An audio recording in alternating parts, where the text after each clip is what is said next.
말씀의 제목은 떠난 뒤에 남겨진 것들이라고 하는 제목입니다. 여러분, 죽음이란 무엇일까요? 이 코로나를 사람들이 무서워합니다. 왜 그럴까요? 죽을까봐 하는 겁니다. 죽을까봐. 여러분이 감기를 무서워해 본 적이 있습니까? 아플까봐 무서워했지만 죽을까봐 라는 생각은 가진 적이 없을 것입니다. 그러나 죽도록 아픈 경우도 있었겠죠.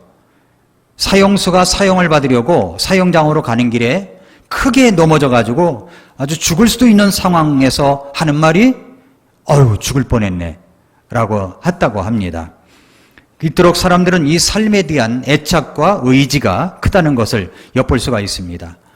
이 세상에서 가장 확실한 것 중에 하나가 뭐냐면 누구나 죽는다는 것입니다. 그런데 이 세상에서 가장 불확실한 것 중에 하나가 우리가 언제 죽을지 모른다는 것입니다. 우리는 죽습니다. 그러나 언제 죽을지는 모릅니다. 지난 제가 1월 달에 읽은 책 가운데 떠난 후에 남겨진 것들이라는 책이 있습니다. 오늘 설교 제목을 그대로 붙였어요. 이 책입니다. 떠난 후에 남겨진 것들이라고 하는 책이에요. 네, 이제 이것은 유품정리사, 그러니까 장례 지도사가 있다고 그러죠. 유품정리사가 있다고 합니다. 그러니까 유품정리사 김세별 씨가 써놓은 글입니다. 그런데 장례식을 하게 되면 염을 하죠. 염을 하는데 장례 지도사라고 하는 분들이 이제 염을 합니다. 그런데 어떤 사람이 죽었을 때 그 유품 정리가 힘들 때 그것을 정리해주고 청소해주는 사람을 유품 정리사라고 합니다. 떠난 후에 남겨진 것들이라는 책을 쓴 김세별 씨는 장례 지도사이기도 하면서 유품 정리사입니다. 그는 유품 정리사로서만 한 길로 온 사람이에요. 25년 동안 죽음의 현장을 정리해 왔습니다. 그러니까 15년째 죽은 사람의 유품을 정리해 주는 일을 하고 있습니다. 유품 정리사란 떠난 분들이 이 세상에서 남기고 간 마지막 흔적을 정리해 주는 겁니다. 저는 유품 정리사라는 이 직업이 그렇게 생소하게 느껴지지 않았습니다. 왜냐하면 저도 목회 현장에서 장례식을 수도 없이 집도를 해봤기 때문입니다. 안타까운 죽음도 수없이 봤습니다. 젊은 나이에 세상을 떠나서 극단적인 선택으로 젊은 나이에 세상을 떠나서 그 청년을 장사 지내는 모든 과정을 다 본 적이 있어요. 제가 전도사 시절에 본 적이 있습니다.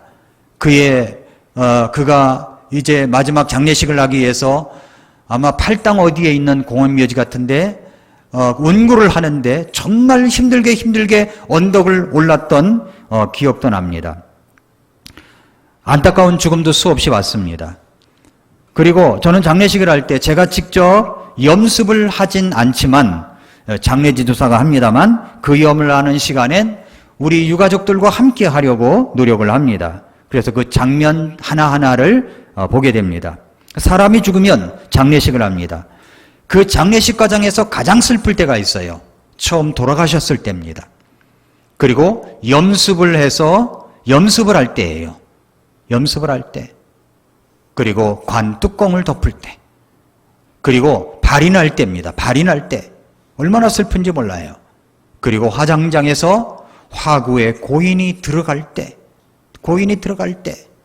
유가족들이 그 장면을 보면은 지금이야 화구에 불타는 모습들이 안 보이지만, 옛날에는 그렇지 않았거든요. 얼마나 아우성쳤는지 몰라요. 화장을 끝내고 한 움큼의 죄밖에 남지 않은 이 고인의 유구를 가지고 나올 때는 슬픔도 있겠지만 모두 충격을 받습니다. 인생이라고 하는 것은 이렇게 한 줌의 죄밖에 되지 않는구나 라는 것을 알게 되는 거죠. 그리고 유구를 모시고 공원 묘지로 가서 안장을 하게 됩니다. 그렇게 해서 이제 장례식이 끝나요. 그런데 집에 들어와 보면 텅 빈 고인의 자리가 있습니다. 시간이 갈수록 더욱 생각이 납니다. 그렇게 슬픔의 시간을 한 달 정도 갖다 보면은 이제 새로운 마음으로 일상을 살아가는 모습이 나타납니다. 그래서 장례식을 마치고 나서 집으로 돌아와서가 정말 그때가 고독감이 밀려올 때가 아닌가 그렇게 생각이 들어요. 유족들과 함께 할 수 있는 분들은 꼭 같이 하면 좋을 것 같아요. 그때 같이 하고 같이 교제해주고 같이 밥을 먹어주고 이런 것들이 꼭 필요하다고 생각합니다. 목회자라면 다 그렇겠지만 저는 이런 과정을 수도 없이 많이 해봤습니다. 그래서 장례 지도사나 유품정리사라는 직업이 생소하게 느껴지지 않습니다. 그러나 많은 사람들은 이렇게 생각할 것입니다. 세상에 수많은 직업이 있지만 이런 직업을, 그러니까 유품정리사, 이런 유품정리사 직업을 갖기 쉽지 않을 텐데 이 김세별 씨는 어떻게 이런 일을 하게 되었을까 하는 궁금증이 있게 되죠. 이 책의 8페이지에 보면은 이런 이야기가 나옵니다. 8페이지에 보면은 떠난 이들이 우리에게 가르쳐 준 것들 프롤로그에 보면은 세별아 우리 철수 죽었다. 넌 철수랑 어렸을 때부터 형제처럼 지냈으니까 꼭 알려줘야 할 것 같아서 자기 친한 친구의 죽음을 알게 된 그날 이제 전화를 끊고 장례식장까지 어떻게 갔는지 기억조차 나질 않습니다. 그리고 정신을 차려보니까 장례식장이었고 그리고 철수 어머니를 아는 채 울고 있었다고 합니다. 예, 이 화면을 한번 띄워보세요. 제 나오는 얼굴을 한번 띄워보세요. 뒤에. 예, 너무 밝게 나오니까 이 조명을 이쪽에 끄는 게 좋을 것 같아. 사진이 이상하게 나오는 것 같아. 이런 것들은 좀 방송실에서 알아서 처리를 좀 해줘야 되는데 좀 난 것 같습니다. 예, 그냥 가만히 있지 말고 사역자들이 이런 걸 보면은 좀 정리를 해줬으면 좋을 것 같아요. 예.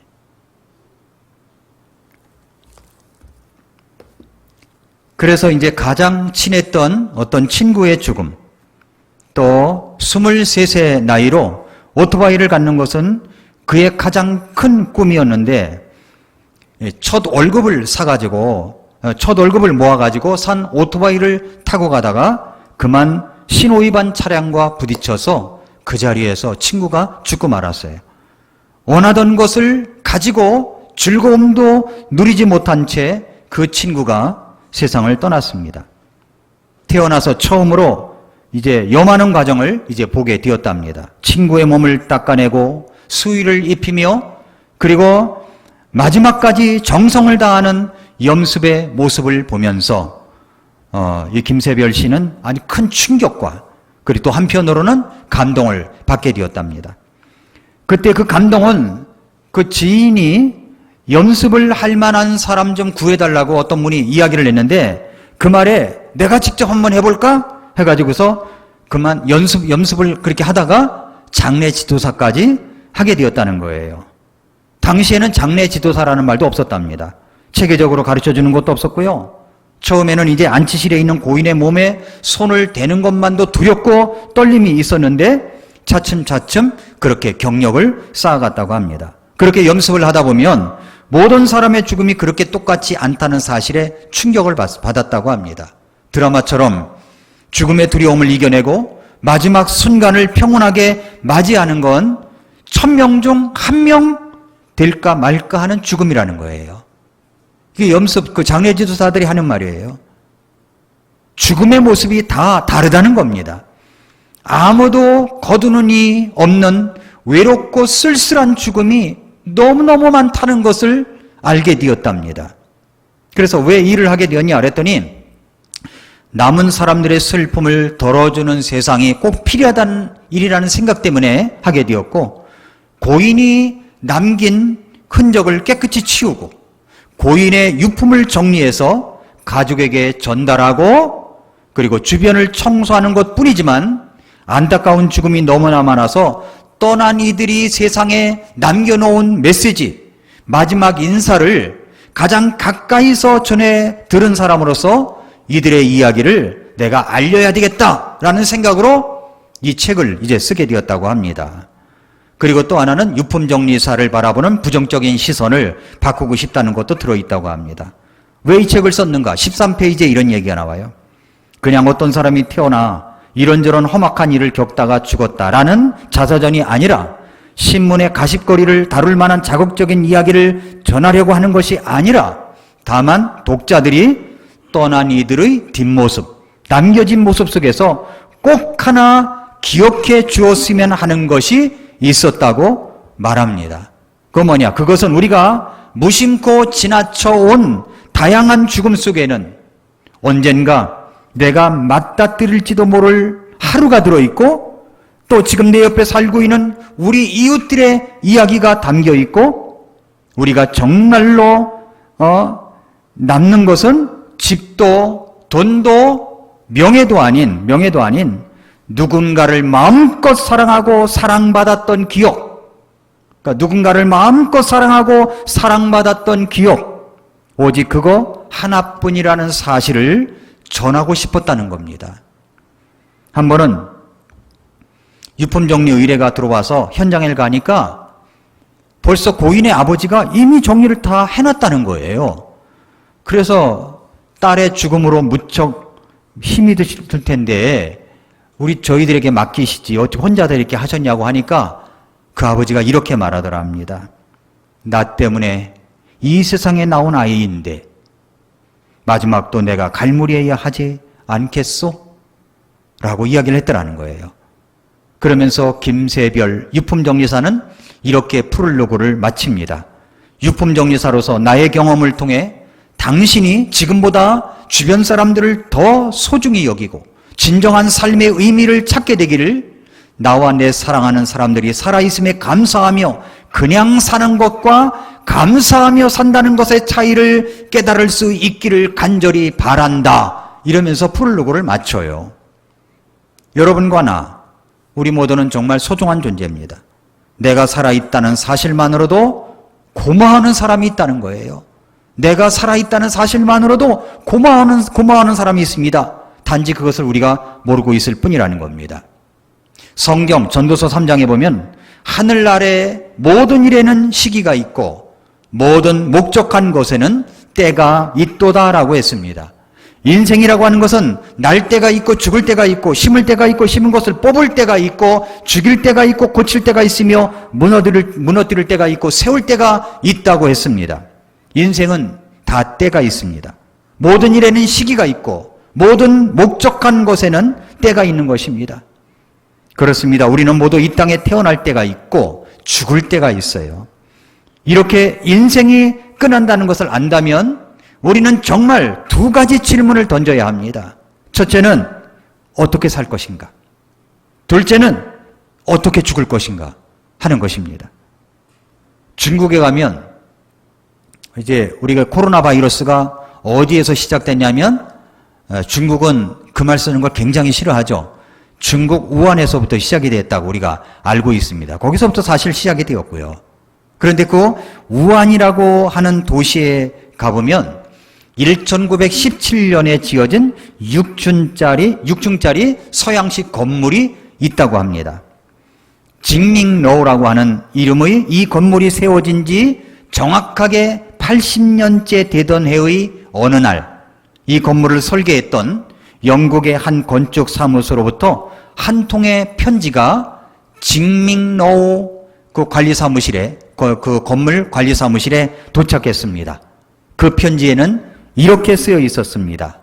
징밍로우는 저희 건축 사무소에서 1917년에 설계한 건물입니다. 당시 사용기한을 80년으로 잡아서 설계했습니다. 이제 곧 기한이 만료되오니 건물주께서 각별히 주의하시기 바랍니다. 이렇게 써서 보냈다는 거예요.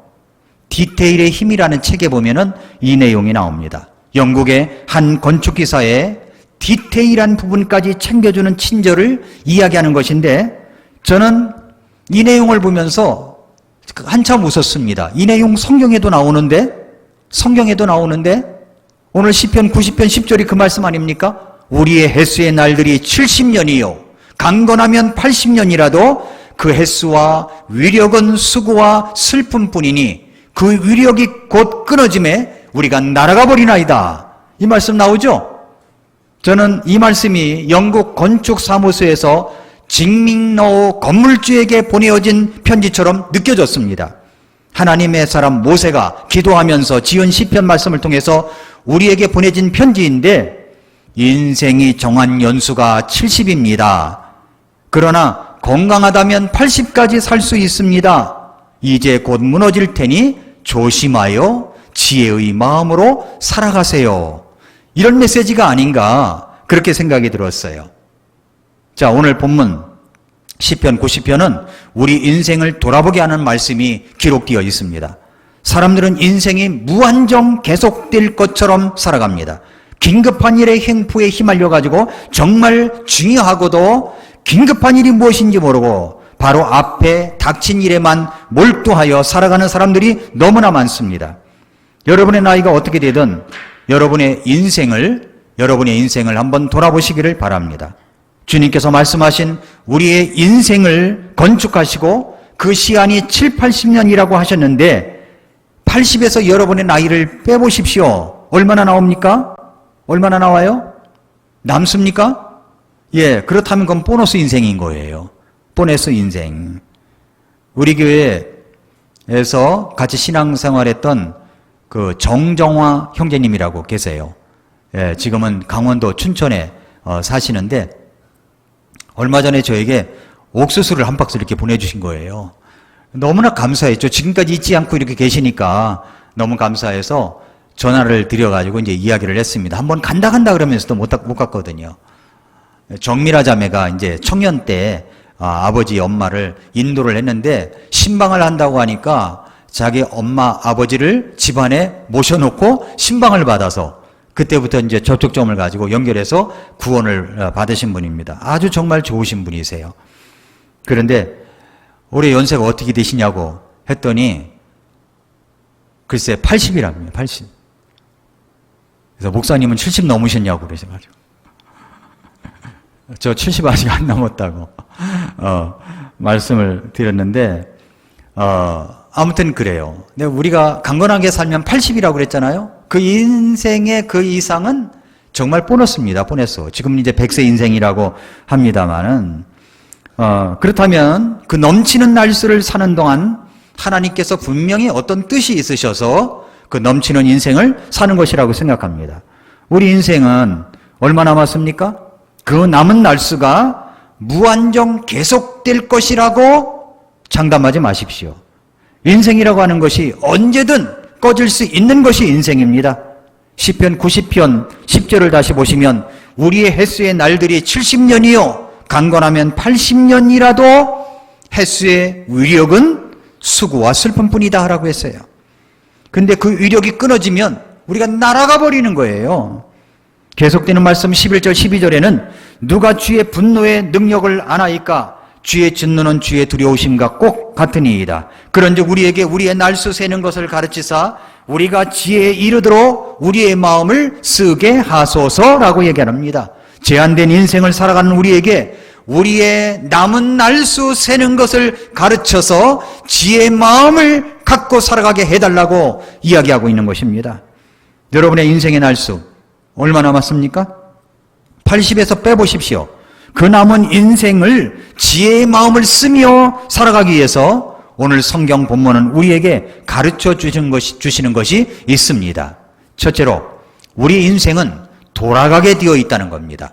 돌아가요. 인생은 오늘 90편 1절부터 3절에 보니까 하나님의 사람 모세의 기도라고 하면서 주여 주는 모든 세대에서 우리의 거처가 되셨나이다. 산들이 생기기 전 혹은 주께서 땅과 세상을 조성하시기 전 곧 영원부터 영원까지 주는 하나님이시니이다. 주께서 사람을 돌려 멸망에 이르게 하시며 말씀하시기를 사람들의 자녀들아 너희는 돌아갈지어다 하시오니 라고 했어요. 너희는 돌아갈지어다 하시오니. 지난주 목요일 날은 제가 장례식을 다녀왔습니다. 삼성병원 장례식장은 입장이 잘 안 돼요. 입장에. 그러니까 문상을 못 해요. 왜냐하면 8촌까지만 문상을 받을 수가 있답니다. 그것도 명단을 제출한 사람만 들어갈 수 있다는 거예요. 그 명단 다 확인하고 들여보냅니다. 그래서 이제 가지를 못했죠. 못하고 이제 하관을 하는 산으로 갔습니다. 목사님의 어머니께서 96세로 이제 소천 받으셔서 이제 매장을 하게 된 거예요. 오랜만에 이제 매장하는 걸 봤습니다. 그래서 거기 산에 갔는데 이제 가족들 뿐이잖아요. 저희 친구 목사님들 몇 분이 오셨고 제가 운구주에 들어가서 함께 운구도 했어요. 자원해서 운구도 했습니다. 그리고 거기서 예배를 드리면서 기도도 해드렸어요. 그런데 그 목사님의 동생분이 어머니에 대해서 이야기를 하더라고요. 뭐라고 얘기를 하냐면 항상 집에 가면 어머니께서 앉으라고 하면서 그 주간에 담임 목사님이 하셨던 말씀을 이야기하는 거예요. 우리 목사님이 오늘 이 말씀을 전하셨다. 이번 주일날 이런 말씀을 전하셨다. 그러면서 막 이야기하면서 그 말씀 속에는 하나님을 사랑하는 마음도 들어있지만은 그 목사님을 존경하는 그 어머니의 태도와 그것이 그대로 전해져 왔다는 겁니다. 그래서 어머니에게 이야기를 했답니다. 어머니의 목사님은 참 행복하시겠다고. 어머니의 목사님은 참 행복하시겠다고. 가만히 그 이야기를 들으면서 그 어머님의 하나님을 향한 태도, 그리고 교회의 목사님을 향한 태도가 자식들에게 그대로 물려받은 것이 아닌가라고 이제 생각이 들었습니다.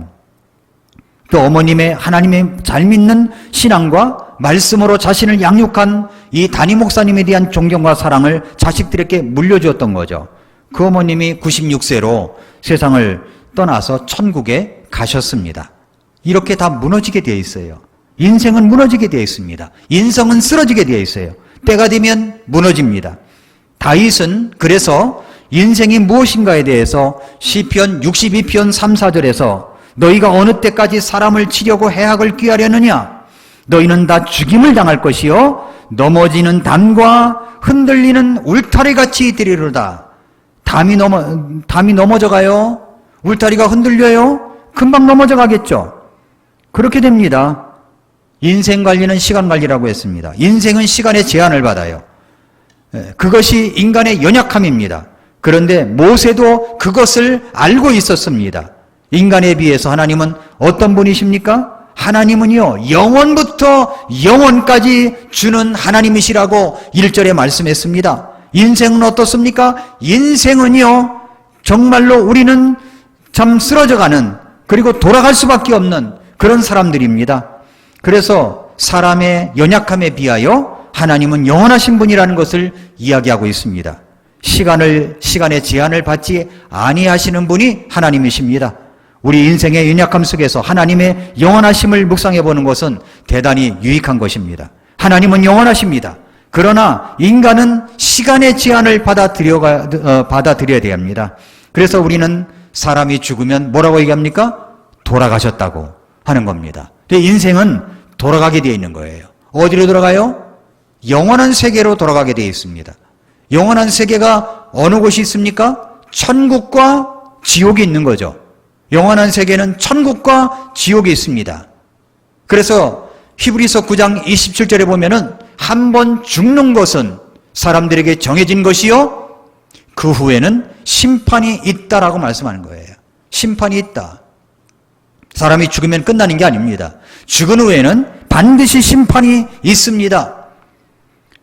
요한일서 2장 17절에 보니까 세상도 그것의 정욕도 사라지되 오직 하나님의 뜻을 행하는 이는 영원토록 거한다고 했습니다.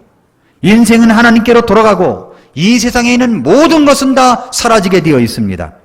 그래서 시편 90편 5절부터 7절에 보면 주께서 그들을 홍수로 하듯 쓸어가심에 그들이 잠자는 것 같으며 아침에 자라는 풀 같으니이다. 풀은 아침에 꽃을 피우고 자라다가 저녁에는 베어 시드나니 우리가 주의 분노로 말미암아 소멸되며 주의 진노로 말미암아 근심하나이다 라고 이야기를 합니다. 이것이 바로 우리의 인생이라는 거예요. 인생이라는 거예요. 작년 8월 달에는 비가 참 많이 왔었어요.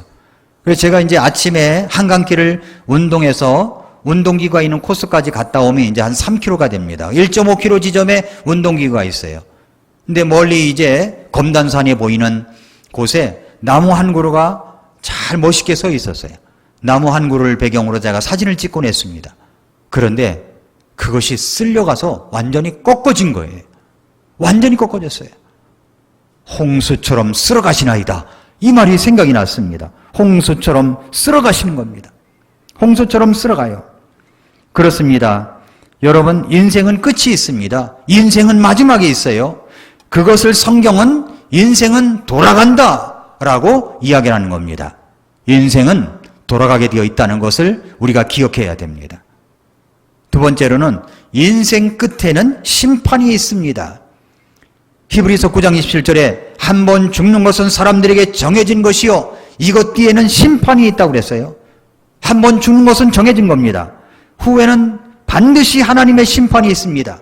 그 심판은 죄에 대한 심판입니다. 성경은 로마서 3장 23절에 모든 사람이 죄를 범했기 때문에 하나님의 영광에 이를 수가 없다라고 말씀을 했습니다. 이 세상에 죄를 짓지 아니하는 사람은 한 사람도 없습니다.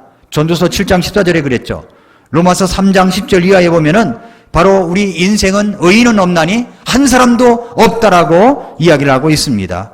죄의 값은 사망입니다.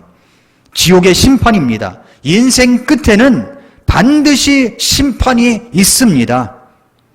여러분, 인생 끝에는 심판이 있는데 우리가 살기가 힘들고 너무너무 고통스러울 때 인생을 끝내고 싶은 마음이 듭니다. 그런데 그 생각은 못해요. 그러면 그 끝에는 뭐가 있지? 인생 끝낸다고 끝나는 게 아닌 거예요. 그 생각을 못해요. 끝난다고 끝내는 게 아니에요. 그런데 이 떠난 후에 남겨진 것들이라고 하는 이 책에 보면은 1장에서 첫 장의 첫 꼭지 이야기를 보면은 차마 붙이지 못한 편지라는 글이 나옵니다. 건물 관리자가 세입자가 죽은 집에서 악취가 난다면서 이제 청소를 위례했대요. 한 젊은이가 극단적인 선택을 한 거예요. 성적이 상위 1%, 상위 1%가 아니면 지원도 못하는 곳, 서울대 치대를 수석으로 졸업한 사람이었습니다. 청년이었어요. 초등학교 때 최고의 성적을 유지하였고 서울대에 들어가 졸업까지 수석한 그 수재 중에 수재였습니다. 치과 의사예요.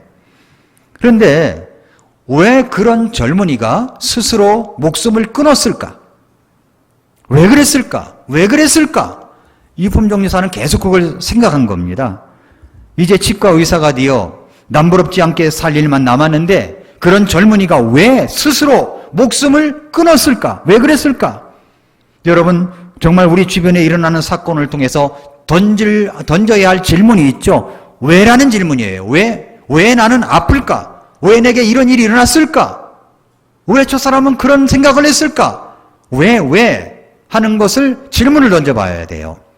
다빈치 노트라는 책에 보면은 왜를 5번 이상 해보라는 겁니다.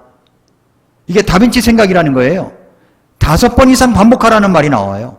왜 그래야, 왜 그랬는가를 그래야 의문을 해결하는데 이 몰입하는 힘이 생길 수 있다고 합니다. 그것이 다빈치식 생각 도구라는 겁니다. 왜 그렇지? 왜 그렇게 젊은이가 스스로 극단적인 행동을 했지? 왜 그렇지? 왜 그랬을까 생각하니까 그 젊은이의 유품을 정리하다가 책들 사이에 섞여 있는 스프링 노트를 펼쳐서 한참을 읽어봤답니다. 유품을 정리하다가 그 노트는 시 같기도 하고 노래 가사 같기도 한 글들이 페이지마다 적혀 있었어요. 가슴 아픈 이별에 대한 글, 또 세상에 저항하는 듯한 글, 그런데 붙박이장 한 구석에서 기타가 나왔습니다. 오랜 시간 주인의 손길을 탔는지 색이 발에 있는 통기타.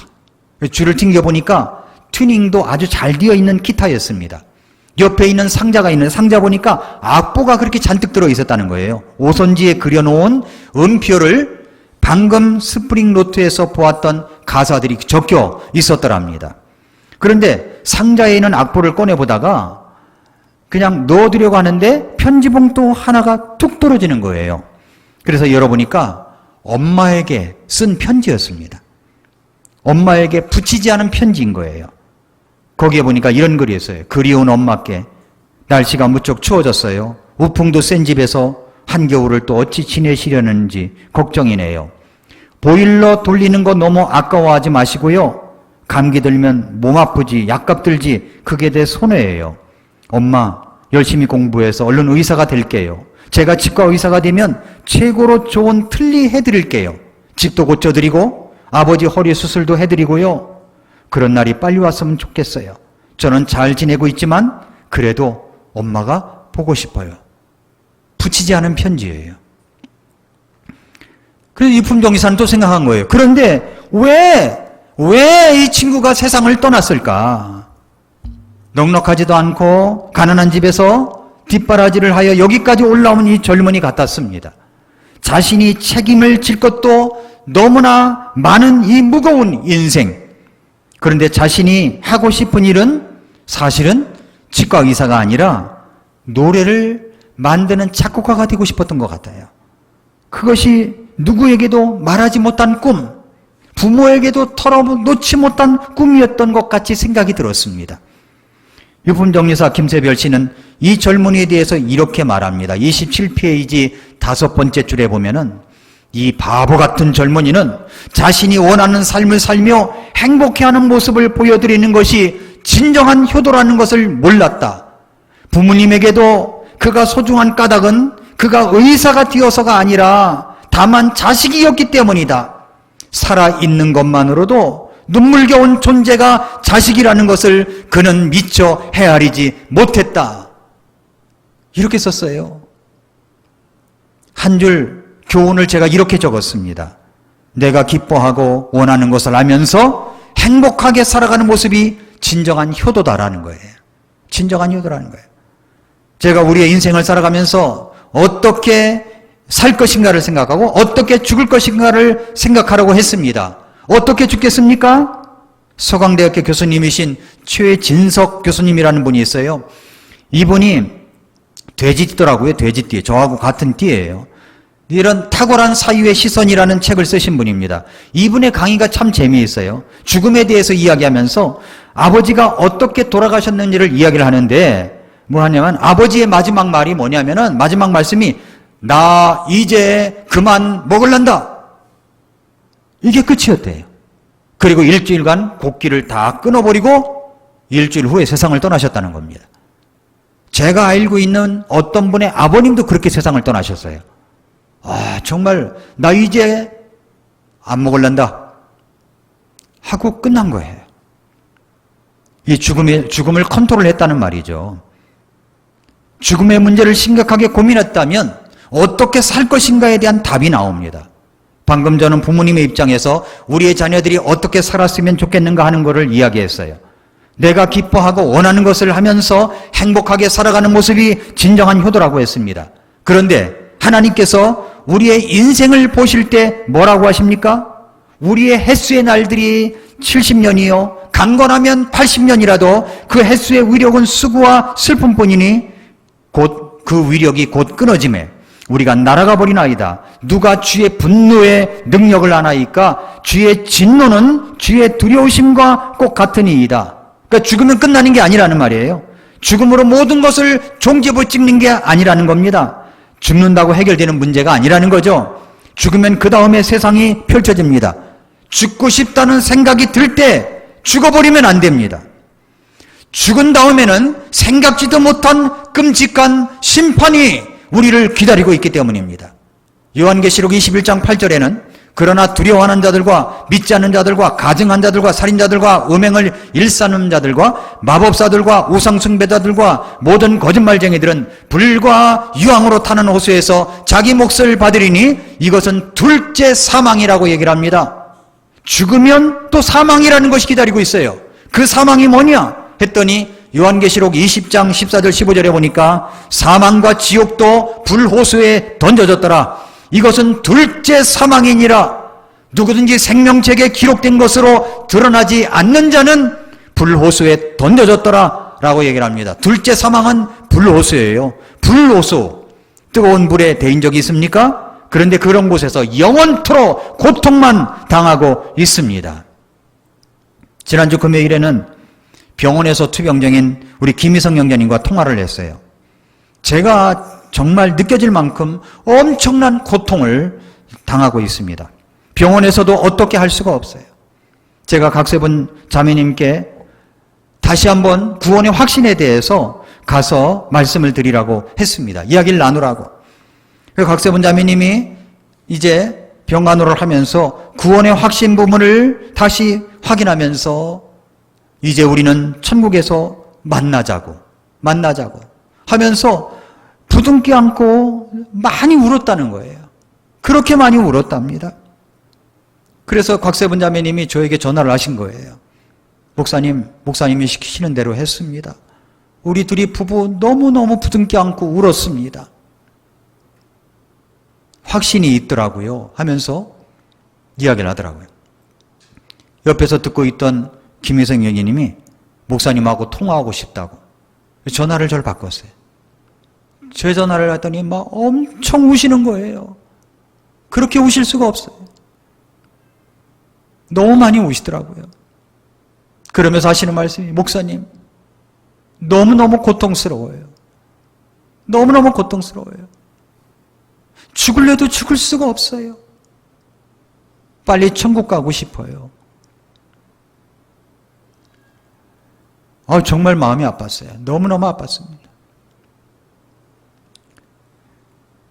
여러분, 그러나 제가 말씀을 드렸어요. 형제님, 이제는 형제님이 돌아가시게 되면 죽음이라고 하는 것은 문을 열고 그 다음 방으로 들어가는 것 같은 건데 돌아가시게 되면 이제는 죽음도 없고 아픔도 없고 병도 없고 늙음도 없고 죄도 없는 곳에서 영원히 행복하게 사시는 겁니다.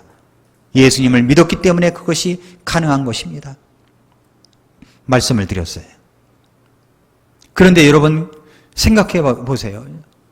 만약에 이 땅에서 예수님도 몰라요. 구원도 몰라요.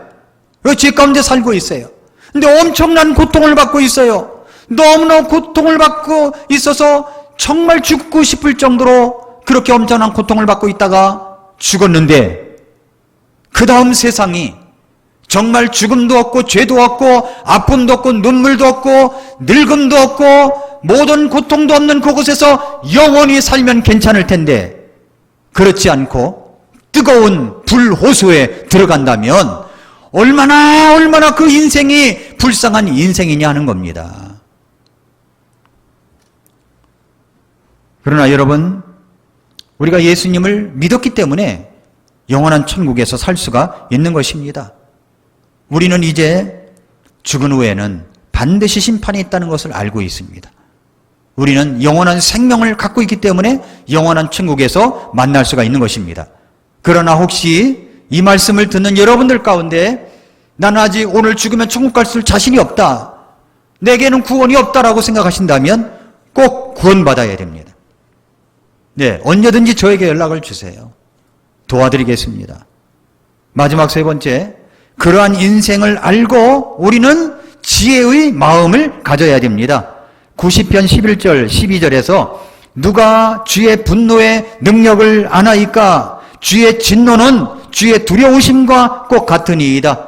그런즉 우리에게 우리의 날수 세는 것을 가르치사 우리가 지혜에 이르도록 우리의 마음을 쓰게 하소서. 어떤 것이 지혜입니까? 아무리 시간 관리를 잘하고 인생 경영에 성공하였다고 할지라도 하나님이 말씀하시는 그 지혜에 이르지를 못한다면 여러분의 인생은 멸망에 이르는 겁니다. 멸망에. 그래서 우리가 지혜의 마음을 가져야 되는 거예요. 그 지혜의 마음을 구해야 되는 겁니다. 잠언 3장 4, 6절에서 은을 구하는 것 같이 그것을 구하고 감추어진 보화들을 찾는 것 같이 그것을 찾으면 그때 주 두려워하는 것을 깨닫고 하나님 아는 것을 발견하리니 이는 주께서 지혜를 주시며 그분의 입에서 지식과 명철이 나오기 때문이니라 라고 말씀을 했습니다. 은과 보화를 찾는 것처럼 지혜를 구하십시오. 그 지혜가 무엇입니까? 하나님을 두려워하는 것을 깨닫게 되는 겁니다. 다시 말해서 우리 인생은 제한이 있고 그리고 인생은 곧 끝나게 되고 죽은 후에는 죄에 대한 심판이 있으며 누구든지 그 죄의 용서를 받고 구원을 받으면 영원한 천국 갈 수 있다는 이 확신을 갖게 되는 것, 이것이 바로 지혜의 마음이에요. 구원받은 여러분들은 어떻게 살아야 됩니까? 여러분이 인생을 그저 살아왔던 것처럼 세상에서 그냥 가치 없는 인생을 살아가는 게 아니라 예수님을 믿고 구원받은 하나님의 자녀로서 남은 인생을 보다도 하나님의 뜻을 찾고 하나님의 사명을 찾고 내게 받은 주님의 거저받은 그 사랑을 가지고 또 다른 사람에게 나누어주는 그 인생을 살아가야 되는 것이 바로 지혜의 마음인 것입니다. 사랑하는 성도 여러분, 12절에 그랬죠? 그런데 우리에게 우리의 날수 세는 것을 가르치사. 한번 세보십시오. 그러나 남은 날이 우리 인생의 남은 날이 아니에요. 언제 인생은 떠날지 몰라요. 신앙이 좋다고 늦게 가고 신앙이 안 좋다고 빨리 가는 게 아닙니다. 그것은 하나님의 손에 달려 있는 거예요. 우리에게 지혜에 이르도록 우리의 마음을 쓰게 하소서라고 말씀을 하고 있습니다. 사랑하는 성도 여러분, 지혜의 마음을 가지고 우리 인생을 살아가십시다. 기도하겠습니다.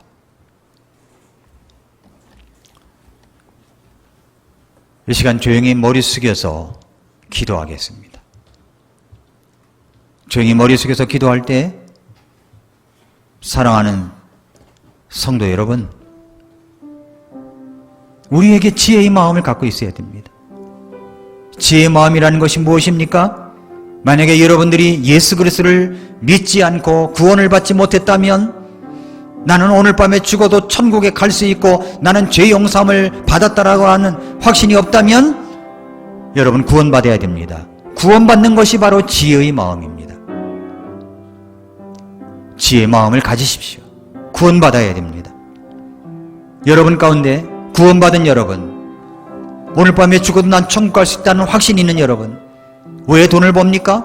왜 우리는 열심히 살아가려고 합니까? 왜 공부합니까? 왜 그렇습니까? 왜를 한번 그렇게 5번만 외쳐보십시오. 우리에게 남은 날수 동안 우리 주님의 영광을 위하여 살아가라고 말씀하시고 있는 것입니다. 오늘 우리는 그렇게 결심해야 되지 않을까요? 하나님, 남은 날수 세는 것을 지혜의 마음을 갖게 하셔서 남은 날수 동안 하나님의 영광을 위하여 살아가도록 도와주시옵소서. 우리 한번 같이 기도하도록 하겠습니다. 기도하겠습니다.